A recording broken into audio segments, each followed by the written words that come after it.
Hey there, and welcome to the Unleash Your Greatness Within podcast. In today's success interview, it was my privilege to interview Josh Yellin. You already know. My passion and my mission to help you unleash your greatness within. My heart goes out to the underdogs that's on their way. If you think you can go from good to great, okay, let's motivate. GreatnessWithin.com. TJ Hoisington. GreatnessWithin.com. Oh, if you dreaming it, believe in it, work hard for it, and in the process serve others in a positive way. Think you can do it. You see, Josh, along with Martin Gonzalez, have written this new book titled The Bonfire Moment. Bring your team together to solve the hardest problems startups face. So whether you're a new startup, whether you're a long-established company, let me tell you something. In this interview, and particularly in the book, Josh gives us kind of the layout of how you can create your own bonfire moment, which will then create more trust within the executive team, the founders group, or the management team. It will create more synergy. Let me tell you something. He lays out the secret sauce in this interview, and you're going to want to check it out. So without further ado, let's jump right into this awesome interview with Josh Yellin. Josh, welcome to the Unleash Your Greatness Within podcast. Thanks. Great to be here. Super excited to share a lot about the Bonfire Moment, the book that I co-authored with Martin Gonzalez, and share a lot of the insights from within. No, great book. I've read it. In fact, I read it over the past 2 days. Amazing information in that book, which we're going to get into in this interview. But before we get started, hey, Josh, will you give us, and the audience, of course, give us a little bit of your background, maybe a little bit of Martin Gonzalez's background, so for whatever, how you guys came together, and a little bit of the background of the book and why you put it together. Here we go. Yeah, more than happy to. So I'll not go in the long version of my background, but in shorthand, I'm born and raised in Chicago, so I'm a Midwestern guy, and spent my undergrad years studying ecology and psychology, with a minor in anthropology. So I've been very interested in the sciences coming up. Yes. And then in my 20s, I spent most of my years in places like Montana and Alaska. I was a canoe guide and I was on a trail crew building hiking trails. And so I spent most of my 20s years living in the wilderness, funny enough. So wow. I was in the backcountry of places like that. And then I moved back to Chicago and started a nonprofit called Urban Rivers that's still going really strong in Chicago. That is transforming city rivers into wildlife sanctuaries. So that was kind of where I cut my teeth from an entrepreneurial standpoint, was starting a nonprofit. And then I made my way into Silicon Valley about 10 years ago and started at a startup. And that was my first job, was working for my college roommate. He co-founded a company. They raised a Series A, and there was an opportunity for me to kind of try something new. And I'm always trying to put myself in uncomfortable positions. So I took the challenge to just jump into a startup environment and kind of move from Chicago out to San Francisco. That's been an exciting ride that took me on unexpected twists and turns. And it was about several months later that I found myself working at Google. And I started at an entry-level job working with startups, connecting Google to startups externally. And that led to another step where I led this global program called, at the time it was called Launchpad Accelerator. Now it's called Google for Startups Accelerator. And so I ended up becoming the global team lead for that program. And that's kind of is where a lot of this magic of this book and my partnership with Martin came about. So a little bit about that was this program. It was called, again, I mentioned Launchpad Accelerator, again, Google for Startups Accelerator now. When we started this program, which was in 2015, it was a time when Google was focused on what they called the next billion user markets. I don't know if that's a term that still resonates today, but it was basically, where are the next billion people going to come online? This is, thinking of just people who are going to start using the internet for the first time. And we were in a mobile first world. You know, a lot of these people are coming online for the first time with mobile phones, not on a PC.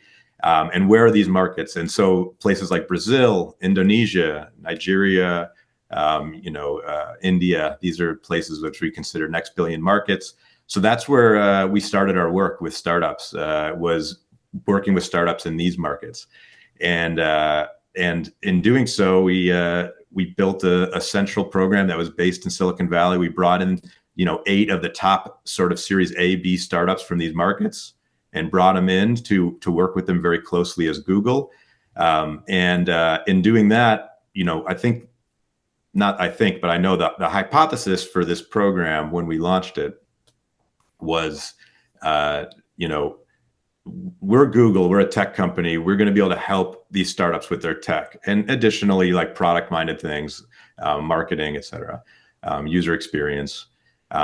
And all that proved out to be valuable. But we found we kind of had a gap in our initial value proposition with these companies, and it was coming back to us regularly that these companies we were working with were really hungry for support on leadership, especially organizational dynamics. We have to remember that a lot of these founders, give some examples, like 2 co-founders in India, aged 25, more or less just out of college. Maybe they've managed 1 or 2 people, maybe nobody in their entire lives. Suddenly they've got millions of dollars in venture capital and they're growing a team of 50 to 100 people over the next 3 to 6 months. Right. That's overwhelming, right? That's it's fast. an overwhelming, it's an overwhelming sort of task when you think of a traditional, maybe corporate management sort of story is you slowly build a capacity to lead and manage teams over decades, right? And this is not the experience with a lot of startup founders. And so they came to us and really were like, can you please help us with that stuff? And that's what brought me and Martin together was I'm leading this program, trying to curate content, mentorship, and realizing that there's a massive need and a gap that we needed to fill. And so Martin, to give some of his credentials, he's an expert in organizational design. He works in Google's people operations department, and he's worked with leaders all across Google and outside of the company. And anyway, found him. He had a huge passion for working with startups. He was based in Singapore at the time. I was based in Silicon Valley. And together we kind of discussed what it would look like to pilot content in this vein. And so that began our pursuit together. And Martin, I mentioned he's got this background in Google. He's got degrees from places like Columbia. He's got a deep expertise in this vein.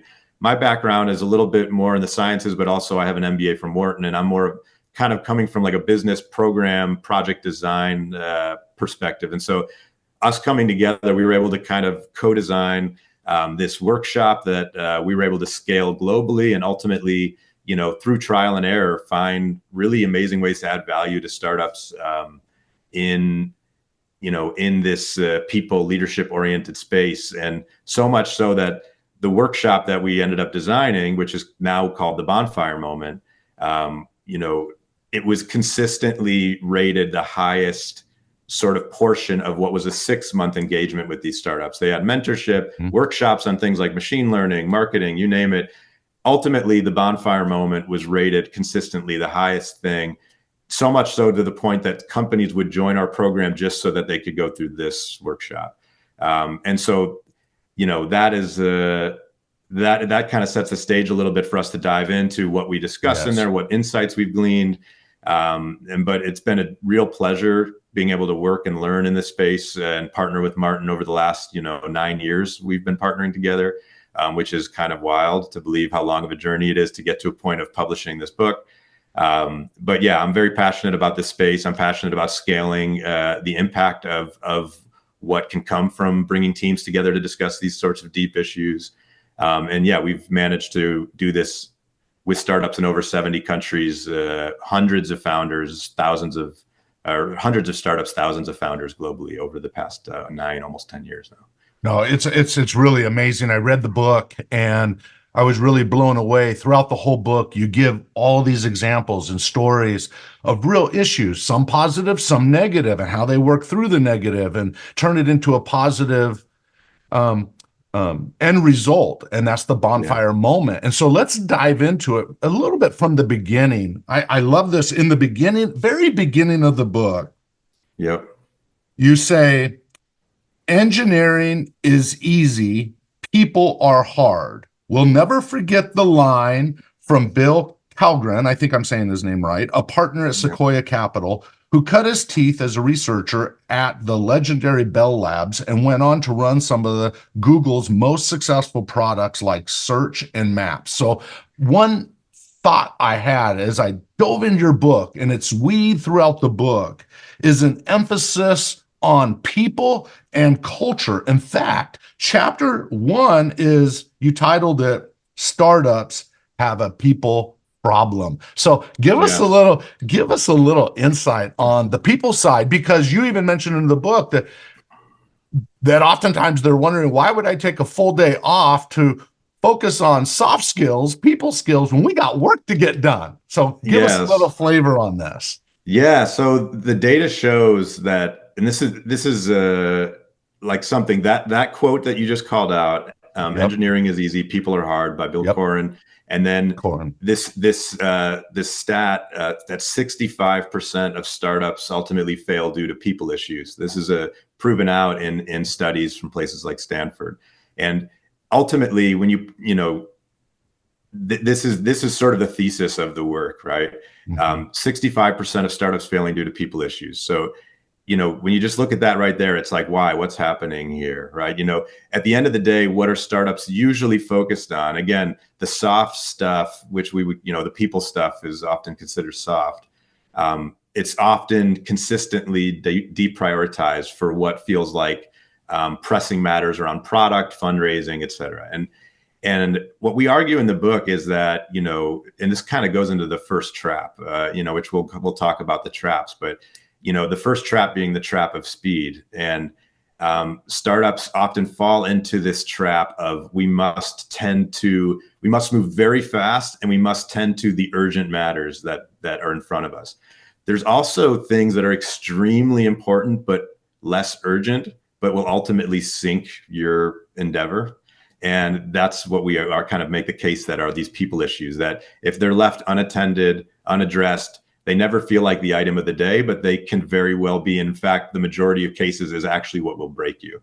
So, we think it's extremely important to understand what these traps are that people fall into, that you don't quite see in front of you as the urgent item of the day, but will sink the ship. And as we make the case in the second part of the book, take at least a day, to go deep into this. And something that I want to call out was really important to Martin and I when we designed this workshop is startups are busy. They are actually busy. It's not only like a figment of their imagination that speed is a problem. No, you have to move fast. You have a burn rate. You've got only a certain amount of runway. You have to hit certain KPIs to get your next fundraising goal. So there are urgencies. So we're not arguing that stop feeling like things are urgent and just focus. That isn't the case. It's about striking a balance, and a better balance than exists usually in the dynamics within startups. Otherwise, the number one reason for failure wouldn't be people problems. So you need to address it. You need to address it in a way that makes sense. And so we try to meet startups and any really endeavor where speed is feeling like top of mind. We wanted to meet them where they were at. And so this workshop that we designed, the Bonfire Moment, is as one day. It's one day long. We're not saying, on hey, purpose. join us. You make the point in the book, on purpose. So you the focus of the discussion, the focus of the process of the Bonfire Moment is kind of captured in a limited amount of time. So the cream rises to the top and we get to the real matters at hand, right? Is that what 100%? Okay. You got it exactly right. So it's like, hey, take a day where you're not distracted. And we are going to, because there's a line that I love. I don't know who is the original author of it, but business moves at the speed of trust. And that can lend itself in so many different ways. And what I mean here is what we're asking the reader to do is to trust us. We've run this workshop. It's like, if you're going to take a day, almost 10 years. We've done it hundreds of times. It's been refined. We've gotten so much feedback that we've tied back into it. Ultimately, it's a 4-step process that we found really helps teams, really come together, understand each other more deeply, and really de-risk the people side. And again, it's in an 8-hour, 1-day workshop. And so we just urge people to give it a shot and see how it goes and things like that. Yeah. No. That's really great. I want to go back to the people thing real quick. I have a quote I want to read, which I think is powerful. But let me preface it by saying several years ago, I interviewed on the Unleash Your Greatness Within podcast, Ken Blanchard, the famed leadership guru, written 40 books, New York Times bestsellers, and so forth. And I remember on that podcast several years ago, he said, remember this, TJ, that soft skills are really the hard skills. He says, you got to get the people right. And he says, in that interview, he said, all leadership, the culture is mirrored throughout the organization from the top. So we get into the founders, we get into the executives. We're going to go through these traps. But I love this quote in terms of the people, really important. Quote, Stanford professor Charles O'Reilly and his colleagues asked the question, how does tech companies' culture affect the financial performance? They found that within the tech sector, getting your team culture right helps explain 50% of the company's market valuation and 51% of analysts' buy-sell recommendations. In other words, you go on. A strong culture is always important, even more during the tough years. A study on company performance that spanned 4 decades found that companies with strong culture dramatically outperformed their peers during financial crises and even recession. Wow. So I've heard that over and over, that number one, the people are critical. You said 65% issues. It also says here 51% in some cases. And that during difficult times, market changes and so forth, it makes a huge impact on the performance of your company and the results you get. Any thoughts? Study after study just goes to show the criticality of people issues and survivability of companies, performance of companies, things like this. And it's always considered a softer skill. It is much harder to measure than traditional business KPIs. That's just a fact. Is like, how is a culture impacting performance? Well, when you can look at performance, it's hard to measure culture. And so these things, they're harder to take a hold of. But at the end of the day, if a company fails and you interview the VCs and the founders, et cetera, of why did it fail, 65% it goes back to being around the people issue. So it's you can trace it back, almost when it's too late, right? So exactly. there are some studies. The one you just pointed out is like, it's music to our ears to find what we know to be true and find it in statistical form. But these studies are just generally harder to come by and harder for people to let it sink in than just growth numbers and fundraising numbers. And these things are so tangible. So, I'm glad you were able to read that out and let the listeners kind of ground themselves in a little bit of the quantitative side, because the people stuff gets lost in the qualitative side. And, but the numbers are there and the studies are there, and it proves that. And I've seen the numbers there for several years now. When I wrote in 2004, If You Think You Can, the first version of it, right? If you think you can, I wrote in there, you could be the fastest runner in the room, performance, but if you're running in mud, you'll never tap your ultimate potential. So the idea is culture can weigh down and drag a company's performance. You unleash the people, everything else, all these other KPIs and so forth seem to improve. Would you agree with that? Yes. 100%. And you use the word drag. We talk about that in the book even a little bit, is people issues and sort of behind the scenes, sticky issues that are slowing you down. It produces all this organizational drag. And it's just like, like an IndyCar racing team or something, right? It's ultimately you can build something, the engine that's going to go as fast as you can. But if you got all these drag elements going along with you, it's going to really slow you down in the end. It could be kind of, again, what sinks you. No, it's great. It's really great. The benefits of a strong, you say, the benefits of a strong culture are subtle in calm waters, but pronounced in a storm. In the aftermath of the dot-com crash in 2000, the global financial crisis in 2008, companies with a strong culture dramatically outperformed their peers. Just to put a cherry on top, right? It's just it's just powerful. Okay, that's great. And you do make the point that sometimes they don't. It made me think of 4DX. In the 4DX kind of philosophy is you have the day job, which is always pulling your focus in to get the job done, the job at hand done. But you've got to be able to separate from the day job to put together visions and make sure we build relationships of trust, which will make it go smoother. You got to slow down to go faster in a sense. So yes.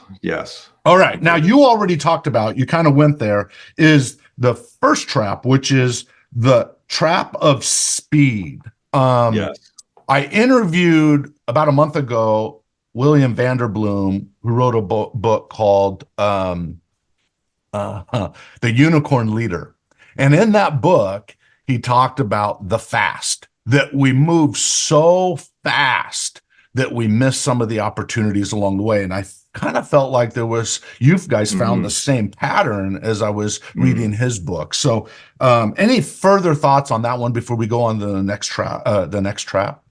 Yeah, I would just urge people that there's always a push and pull, and I might be reiterating things, but there's always a push and pull here. Like it's not all one or the other, but it's about finding a balanced approach. And startups inherently fall victim to the trap of moving too fast, not thinking of the things that are long-term thinking. And, things again, like burn rate and runway and hitting your KPIs that your investor wants to see to get, all this is critical for survivability. But Correct. Meanwhile, you're going to ignore what's beneath, which is building like a superstar team, making sure your culture is resonating with the team. All of these sorts of things is what will ultimately help long-term survivability. So as you're going, I guess that's to help close out that trap of speed, is just to make that point one more time. Yeah, no, totally. The next trap is the trap of the inner circle. And let me start with a quote here because, oh boy, do I see it as well. So you say here, and I'm going to preface this by stating what this is about is invite disagreement. And this is what you said. Yes. As we look closer at the data, it became clear that most leaders did value having their ideas challenged, but they expected their teams to take the initiative to raise concerns and objections. If no one pushed back, most leaders assumed the team was in agreement. Leaders need to invite disagreement, not just expect it. When the invitation to offer their opinion is not clear, teams will assume you don't want it. Leaders often don't realize that their status can unconsciously silence dissent. Now, let me pause you right there and say I was doing some executive coaching, and it was with a high level in the management level, and who reported to the executive team. And as I was visiting with this person, I could just tell through coaching with her, she had amazing ideas, right? She, like, if the organization would listen to her, is what I felt as a consultant, would listen to her, boy, they can make quantum leaps inside the business. So I asked her on one of the calls, I said, okay, so when you're in your management meetings with the executives, do you ever share any of these ideas? And she said, not really. Because the few times I did early on, I was kind of shut down. And so I just don't share them anymore. And I think that's the power of authority and leadership. And so what I counseled her, and then it's kind of become part of our leadership academy, which is leaders have to, exactly what you say here, invite disagreement. Not as I'm just pushing back for the sake of pushing back, but solution focused, that, hey, I want to defy the odds to help us be better. right? But sometimes that authority and that inner circle, that team in the beginning that's at the top, can sometimes shut those great ideas down. Any thoughts there?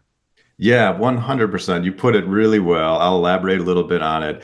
Sure. Ultimately, yeah, this trap of the inner circle, it speaks in a few different ways, and I'll touch one on exactly what is the inner circle, and then talk about this Perfect. inviting disagreement.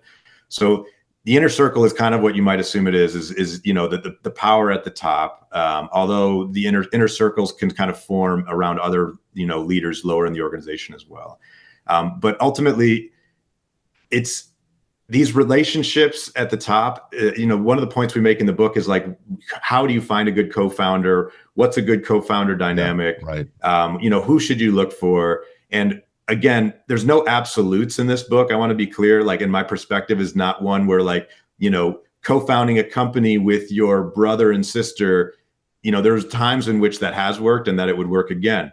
But the point we make is that it's not and this data proves this out. It's not the strongest start to a founding relationship. Right. And so forming this inner circle in a thoughtful way with diverse opinions and diversity of relationships is really important.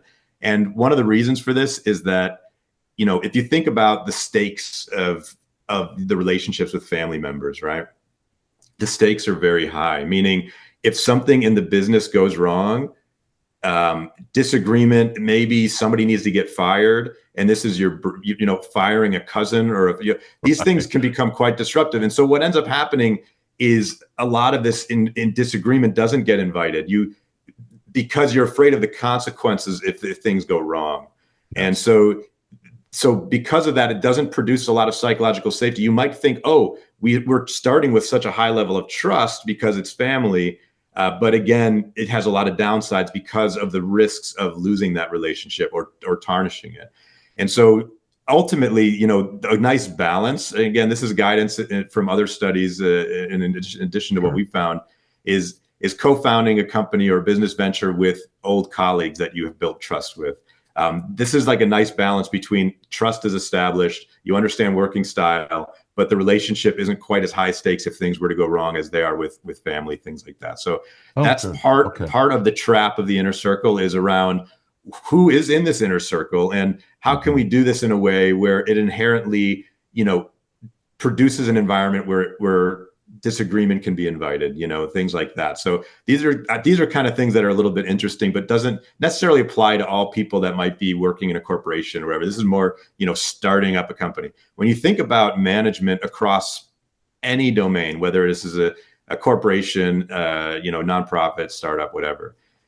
It's extremely critical to create a psychologically safe environment where that leader, let's call it CEO, is inviting disagreement among their direct reports in a room, et cetera. And to the points that you made, unless that disagreement is proactively invited, it doesn't come in, because the power of that office is quite intimidating, and the consequences, the sort of perceived consequences of being a dissenter is, people would rather play it safe, and then deal with potential consequence. And often, then people start to just become unified around a point that they often disagree with, and a lot of ideas aren't taken out. So it's extremely important, if you're a leader, to think about, am I doing a good job at bringing all of the brilliant ideas from the people around me into a shared pool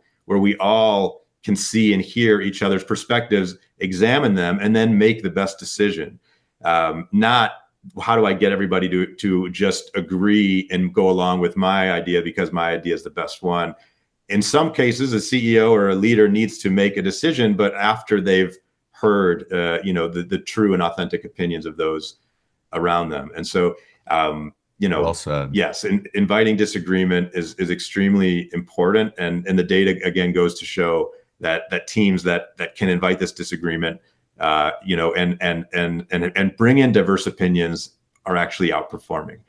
In that old classic book, written in the 1920s or 30s, Think and Grow Rich, right? He talked about one chapter on the mastermind principle. And he just says, Yes. hey, when you have one person, there's one person's intelligence.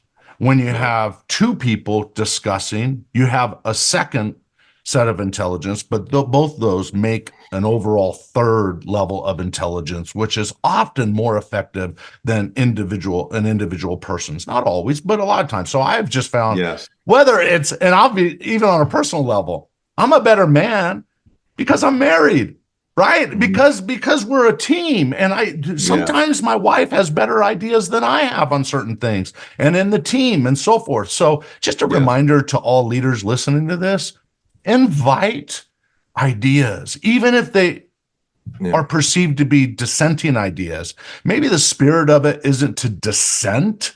Maybe it's to just say, hey, have you thought about this? Have you thought about this? What if this happens? Was this considered?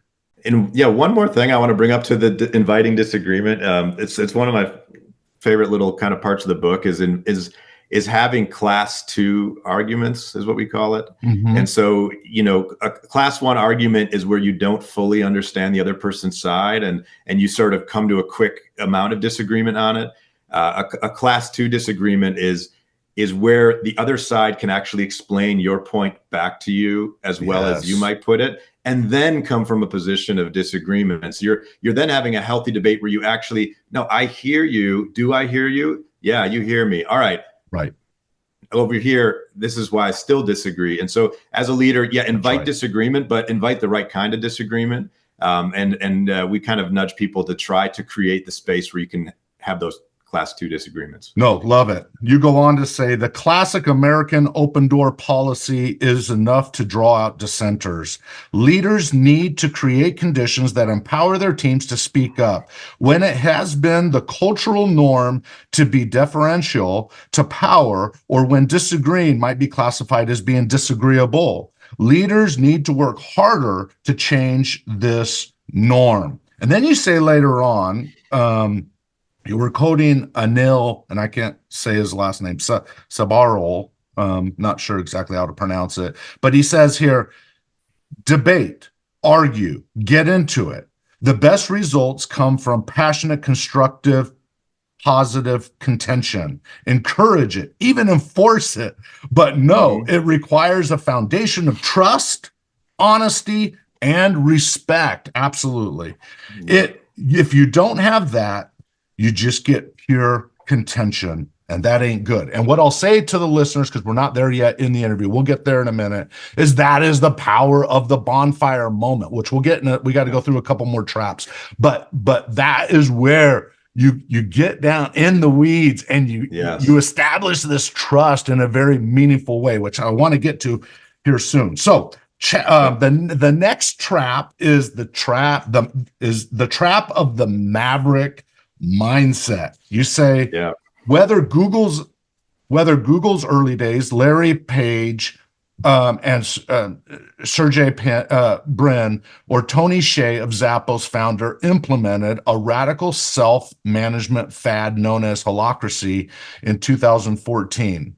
But you say at the end of that portion of that part of the book, you say, everyone soon realizes that at least some hierarchy is useful. So let me set the stage here.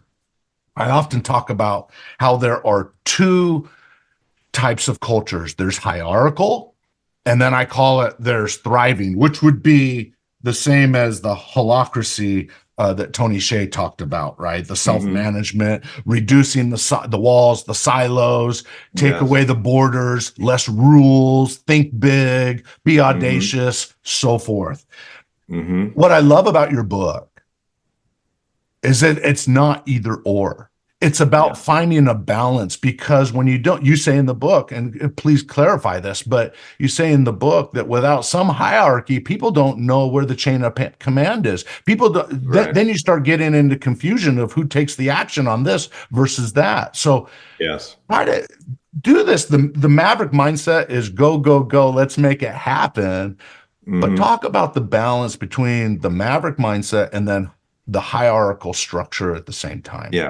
Yeah. So the Maverick mindset is funny, right? So ultimately, why are, CEOs of startups, the co-founding teams taking on these ambitions, like these ambitious endeavors, right? Why are they For starting sure. these companies? Well, because they're innovators, and they have, high aspirations to make a difference in the world. Various reasons, but they're certainly ambitious, right? And they're Mhm. certainly innovators. And the thing that they're probably trying to innovate the most on is their product and their go-to-market, and just, bringing something into the world that doesn't exist today, or is an improvement upon something that exists today. And so the product innovation and things along those lines, maybe some design innovation, things like that, are probably what sets them apart.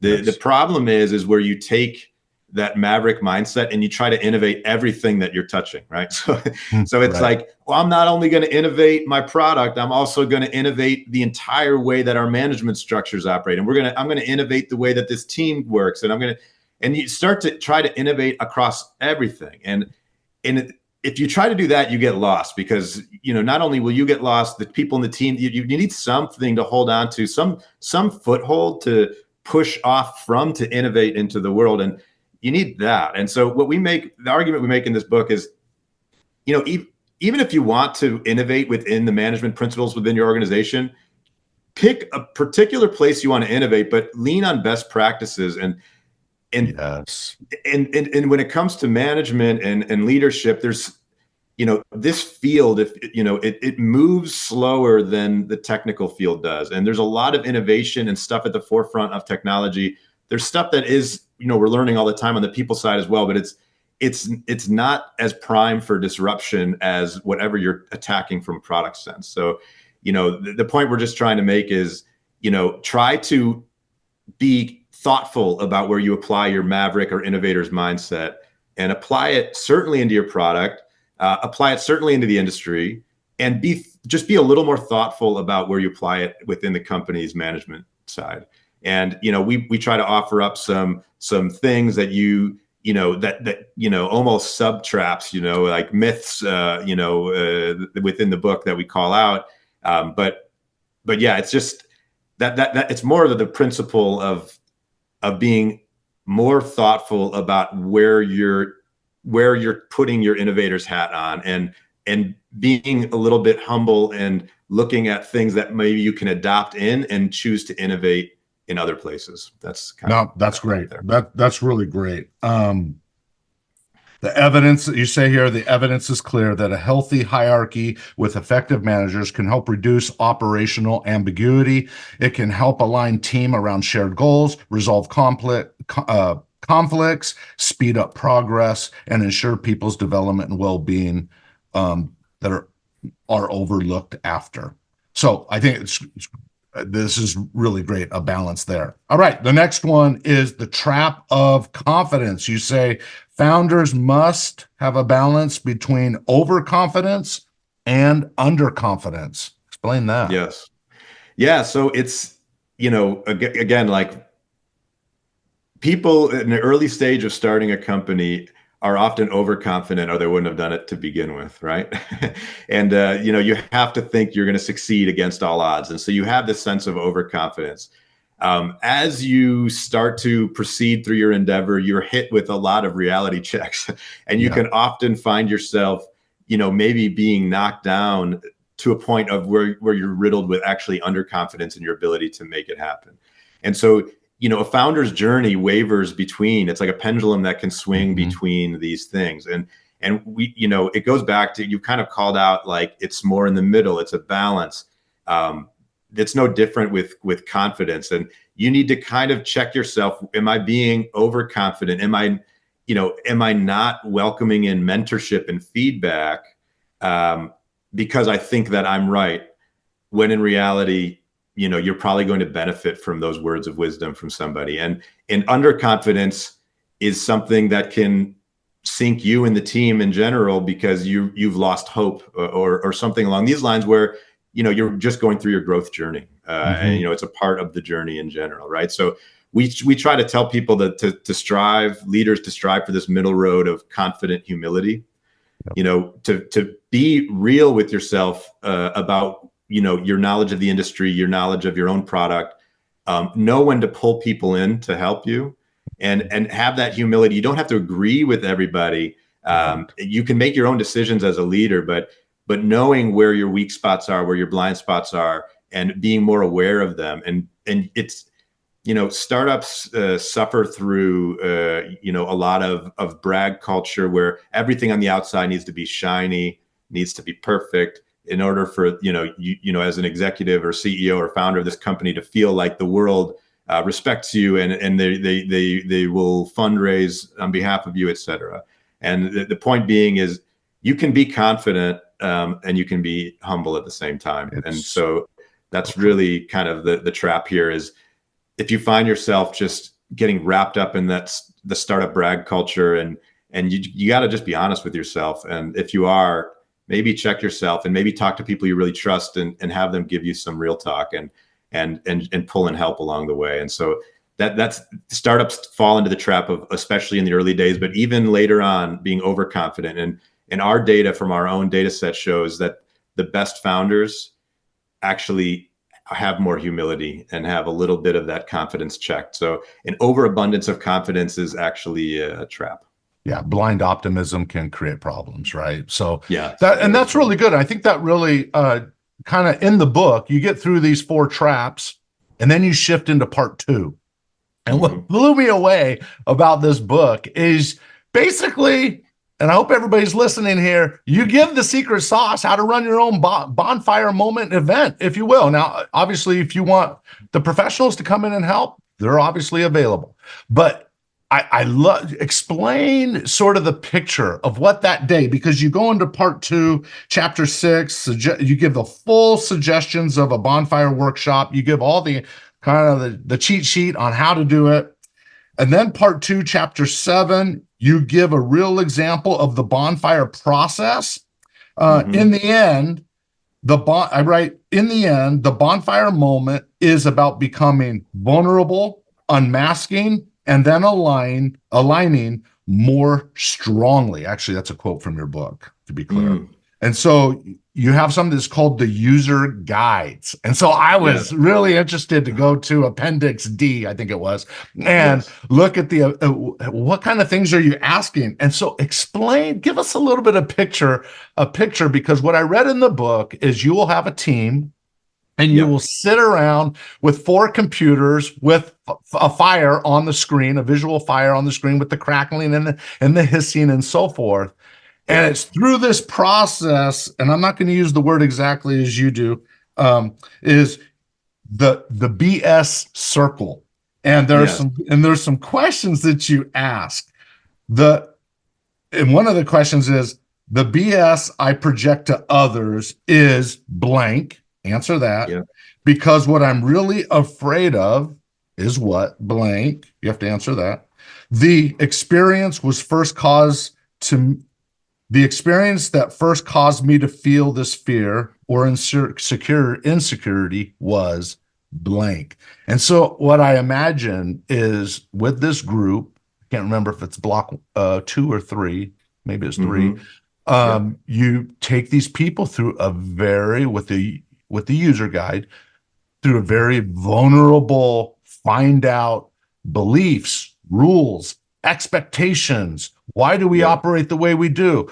Why do I behave the way I do? Why do I react sometimes the way I do? And you kind of uncover all that as a team, which is very vulnerable, but you show in the book how it just makes the team stronger. So give us a picture of all that. Yeah, totally. I'm really passionate about this workshop and about the power that it brings to a team, and how much progress can be made in interpersonal dynamics within a company just in a single day. I've seen it over and over, and it's just really amazing. And the day is engineered very thoughtfully, and again, through many iterations to arrive at what we did today. So it like you said, there's 4 blocks. The first one is called Face Hard Truths. And essentially it's kind of set up in, to zoom out a little bit, in kind of these concentric circles where you start the day reflecting on yourself. And then you pull from the brain power of your, founding team, or if you're an organization, the direct reports of the team lead or whatever it is. But as a group, you pull thoughts around each individual, but it's focused on helping that individual be better. Block 2 is can I just say something on that block? Yeah. The block 1, helping the individual become better. Just an emphasis here. No matter what leader I've done executive coaching for, or team or organization I've worked for, you really can't separate the individual, the person, from the leadership and the impact they have. As an 100%. Individual, you bring the individual, the you, to the office. And so if you want to improve the influence at the office, you got to start with the self. You can't say, well, TJ, I want you to come in and teach leadership principles for my team, but I want to just be about leadership principles in our business. You can't do that without saying, well, let's discover some of the personal habits, some of the personal behaviors. It all connects. It intertwines. So I just want to emphasize 100%. And I'll just kind of do one at a time here. So that this first one, where it is to look inside yourself, on our website, we'll talk about this later, but we have a free self-assessment that is part of this process. And it's at bonfiremoment.com. And we, again, put that out to the world for free. And ultimately, again, this first block is reflecting on yourself. There's also an upgraded version if you wanted to do a 360 assessment. Most folks might understand that term, but it's where you assess yourself across several, dozens of leadership sort of bullet points. And then you actually identify 10 or more people in your network, whether they're your peers or your boss. We give some recommendations on the kinds of mix of you would want. And then you can kind of see how you're grading yourself versus how others grade you in these categories. You spend this first block digesting this information, understanding where your blind spots are. And then, we walk you through how to do a coaching circle where you actually say, hey, as I went and assessed myself or looked at how others assessed me, this is a weak point of mine. I would love all of your help figuring out how to improve upon or address this gap in my leadership. And then everybody talks amongst themselves and brainstorms about you. And that's the coaching circle that we put people through in this first one. So you walk away with something very tangible about maybe your biggest blind spot, and you're pulling from the minds of others. And so you're not, this is where the vulnerability starts to set in. You're opening up. You have to face your shit. Pardon my language. But then you have to open a little bit about that with the others in your group and have them help you. So as we get to the third block, which you mentioned, the BS circle is kind of the peak vulnerability of this workshop. But we've done it in a way because I don't want the listener to be afraid that it's like, I don't know if my team can handle this. Handle this amount of vulnerability, right? But I want to reassure everybody that it's designed in a way where the vulnerability is teased out over time as the day progresses. So you'll start with things that feel a bit safer, feel much more tangible, and you'll work your way. As you get to that point in the day, the group is inherently ready to dig into the BS circle prompt that you called out. And we've seen time and time again that people are ready to share these deeper parts of themselves. It helps you understand people you're working with at a much deeper level. But on a day-to-day work, you don't just jump into a 30-minute meeting and get into these topics. It takes time to warm up, to develop a comfort zone, and to develop the psychological safety to go there. And so, again, the day is engineered to get your team to the safe place to be able to share these things about them. And that first step is looking into yourself. And then we can go into the second block, which is more about the user guide. Yeah. Well, so go ahead. Yeah, the user guide. Yeah, sure. So the user guide, it's this little. It started as a booklet, but it's in the book, and it's essentially, I mentioned it's concentric circles. The first one is really looking at yourself. The second one is looking at the team dynamics. And so people are answering questions like, what motivates me to be here? Right? Why am I in this partnership? How do I best work through conflict? What do I expect from others? These sorts of questions we have people answer, these and many more. You answer them for yourself, and then you get into your group and you hear the other people's answers, and you get a much deeper understanding of what you're expecting from each other, why you've maybe been disappointed in one another, and how maybe you should or shouldn't have felt that way. And so it's beginning to now look at your team as from a synergistic level, and how we can understand our working models a little bit better, and then kind of work better as a team. So that's the second block. And then what's the third? What's the third? The third block is drop the masks, we call it, but it's really the BS circle is the heart of it. Okay. And so this is a moment where we challenge people to open up a little bit about, what are your deepest insecurities? What sort of BS are you bringing to the world to hide, a part of yourself? And, people go to different levels of vulnerability. When I'm leading these, I try to be as vulnerable as I can to set the stage and give example. And so vulnerable. So when you're facilitating, you try to be as vulnerable as you can about your own world. Is that what you're saying? Exactly. Okay. I try to be. I think whoever's leading this or whoever goes first in the BS circle is take a chance and open up, because you're kind of setting a tone of how vulnerable folks are allowed to be in this space. And so I encourage that. And then the fourth block kind of brings it all together, and we have folks work through what we found to be 20 questions. And you can go through other questions as well, but it's kind of like 20 organizational questions. Like founders, we ask them, if you had a time machine and you could go back and discuss something, what do you wish that you would have had? What conversations do you wish you would have had at an organizational level? And we've collected this list and refined it over time. And we challenge people to go through and identify a couple of these questions and get into them. It's a list people can always go back to, reference back to. But in the workshop, you kind of jump at one or two of these that are top of mind. So that kind of helps you leave the workshop. It's like, all right, we've gotten to a place we can have real talk. We understand each other much more deeply, and we're actually walking away with some action items. So you do leave with some clear, tangible things to improve about yourself, your co-founding team. You understand each other on a deeper level, improved relationships, and then you actually think organizationally, what are some blind spots that we need to hit? And that's what we send people away with. The 4 stages of team development: forming, storming, norming, and then performing. Wow. Yes. Good stuff. Yeah, that's right. All right. I want to read a little portion of the conclusion of your book, but before I do that, where can people get the book? Oh, thanks for asking. So you can find us on Amazon, but we recommend going to bonfiremoment.com. Bonfiremoment. On our website, you can get the self-assessment is available. You can purchase the book across any number of retailers, and you can learn more about the process and everything. So bonfiremoment.com.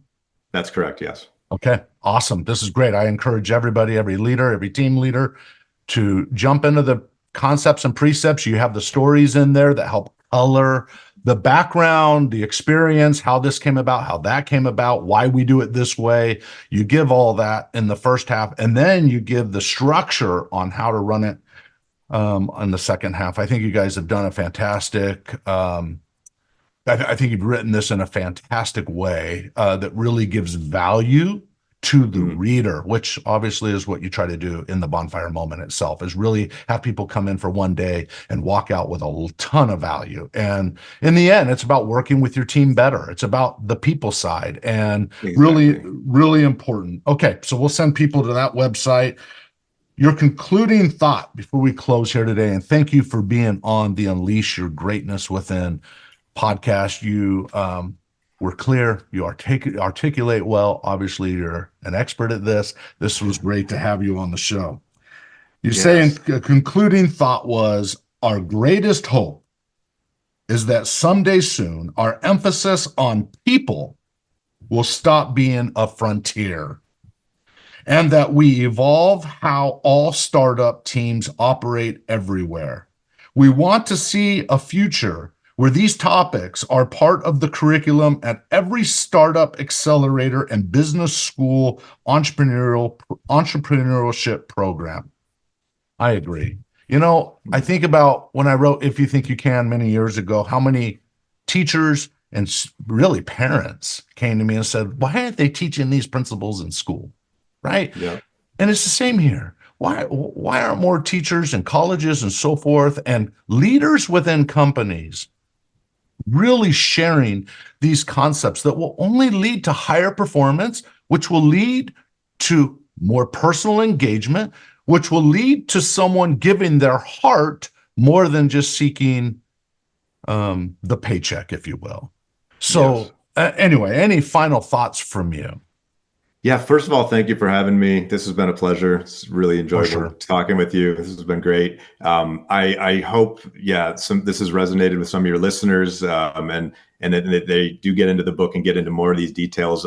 Yes. I just want to mention, and this is, you called it out, which I really appreciate, is that we are kind of giving this all away, the secret sauce. Martin and I, from the very beginning, this has been a mission-oriented project. The book, the workshop, the reason we put it in the book is because it's a much more scalable resource. Previously, it's only been available to a small select sort of group of people that come through certain programs.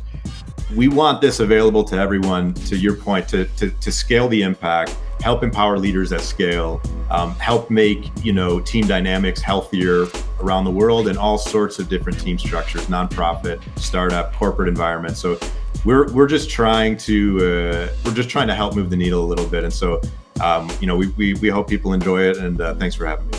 No, you bet. Let's go out there and unleash the greatness within our teams, within our companies. And by the way, I'll just say in closing, these principles in the book are not just for startups, right? These are long established executive teams, and leaders should take their leadership teams through this process. It would be absolutely powerful. So, Josh, thank you for being on the Unleash Your Greatness Within podcast. Thank you. You bet.